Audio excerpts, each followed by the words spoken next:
Buenas tardes, nos encontramos con el doctor Fernando Cornejo, quien es psiquiatra. Doctor, si nos puede ayudar desde el punto de la psiquiatría, ¿qué es, cómo se considera el autismo?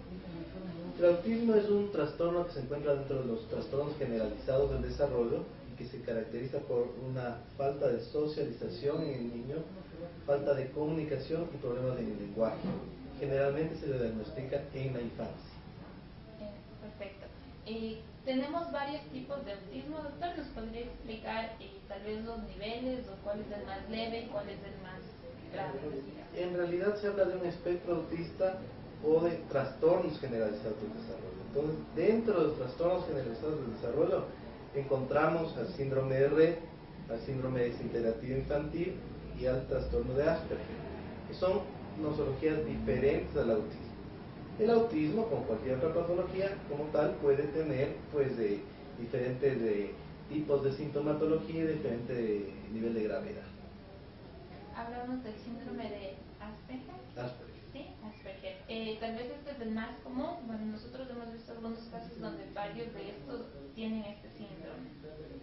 En realidad no. A ver, empecemos aclarando un tema que hay que evitar muchísimo el sobrediagnóstico, que aparece muchas veces por modas de quienes diagnostican.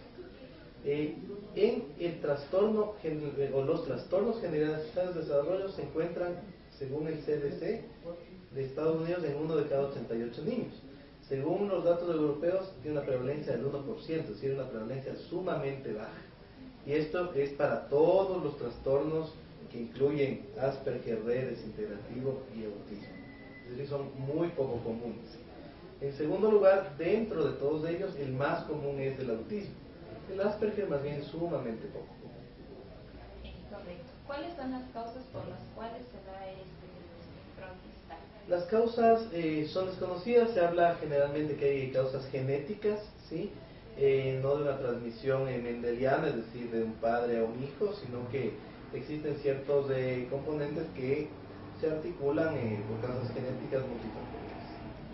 Ahora bien, nosotros justamente lo que recomendábamos acerca del documental, estamos hablando del autismo y la adultez. Entonces, en personas adultas, ¿qué tratamientos son los que se deben dar?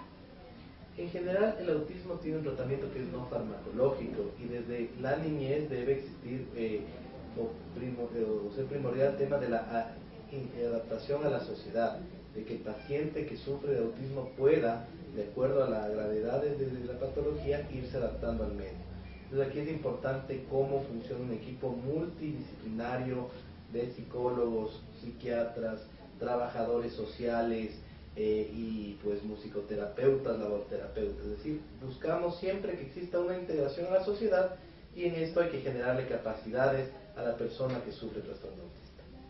En el caso de que este trastorno se lo diagnostique desde la adultez, ¿qué diferencia tenemos si se diagnostica desde la infancia? Al trastorno autista es muy difícil diagnosticarlo desde la adultez. El diagnóstico en un 99% de los casos del autismo como tal se lo hace en la niñez, porque es sumamente florido el cuadro diagnóstico. Un niño que no tiene o tiene retraso en las posibilidades de socialización, que pues tiene imposibilidad de comunicarse verbalmente, sobre todo con la familia, y que no está jugando básicamente. Entonces es muy difícil, diría casi imposible, diagnosticar autismo como síndrome en la niñez. Lo que es más común y frecuente de la adultez. Lo que es más frecuente de diagnosticar en la adultez es el síndrome de Asperger. Pues el síndrome de Asperger no tiene problemas en el lenguaje verbal, tiene otras dificultades de la comunicación que son mucho más leves que el autismo, y lo que caracteriza o prima es el problema de socialización. Entonces, lo que encontramos con diagnóstico de autismo es Asperger y tampoco es muy común. Perfecto. Desde el ámbito familiar, doctor, ¿de qué manera las familias, los familiares de las personas que tienen autismo pueden colaborar o aportar a las personas para una mejor interacción? El rol de la familia es fundamental. Como hemos dicho hace un momento, no existe tratamiento farmacológico. Existe un tratamiento donde tiene que estar un equipo de profesionales, pero la familia es la que integra al paciente, la familia es la que tiene que estar sobre todo consciente de qué se trata la patología, de cómo afrontar situaciones críticas y de cómo integrar al paciente en la dinámica familiar diaria. Un adulto con autismo, ¿qué clases de trabajos o entretenimientos puede tener en su vida diaria? Dependerá del grado de autismo. En un grado pues muy leve, el paciente puede integrarse a labores generalmente que pueden ser algo más de mecánicas. Tienen algunos pacientes con autismo de inteligencia muy interesantes, labores de, por ejemplo, de programación, labores que impliquen pues no tener una relación muy amplia con la sociedad, labores de, por ejemplo, en laboratorios, etcétera. Sin embargo, esto dependerá del grado de la patología. Un autismo leve pues tiene que estar integrado a la sociedad completamente. Cuando la patología es severa, pues habrá que ver qué tipo de labor puede realizar el paciente por el caso. ¿Una persona con autismo puede lograr la autoindependencia? También dependiendo del grado de la patología, en un grado leve tiene que ser independiente. De una persona con grado pues de severo difícilmente logrará tener independencia, sobre todo por temas de relaciones sociales.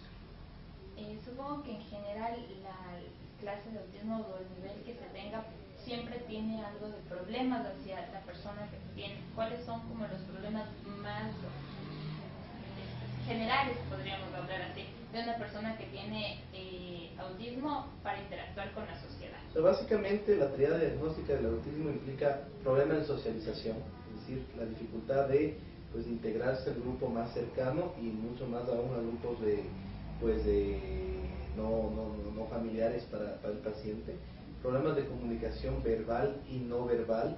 En el tema no verbal existe pues una falla en la comunicación, por ejemplo, por señas, comunicación visual, y el tema del lenguaje, en donde el lenguaje en la persona con autismo es un lenguaje bastante limitado.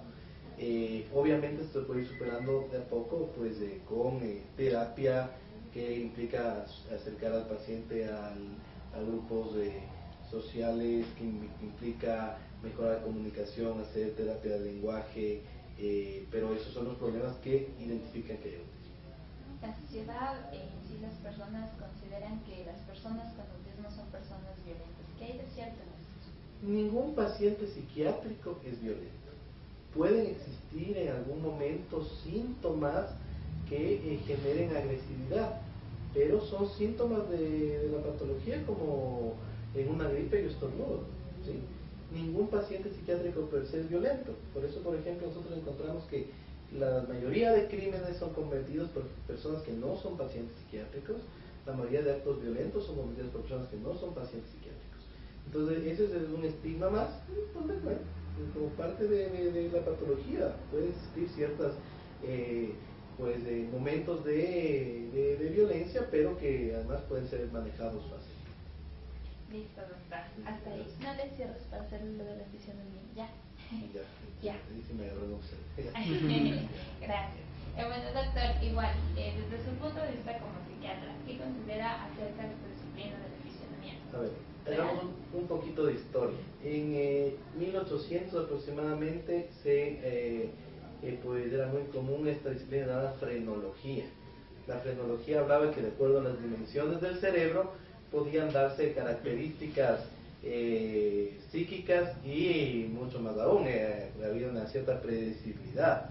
Había pues un famoso frenólogo del escocés Combe, que tiene un libro inclusive de esto, en la época victoriana.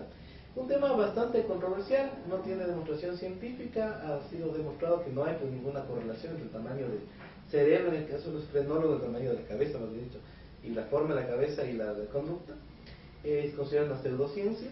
De igual manera, pues este otro tipo de derivados de la frenología, un poquito más modernos, con forma de cara u otras cosas, son una pseudociencia, pues no existe ninguna correlación entre la forma de la cara o de los rasgos de la cara o de otros órganos y el carácter y la personalidad y el temperamento de una persona. Consecuentemente, pues desde el punto de vista desde la psiquiatría, pues esto es para nosotros una pseudociencia. Gracias.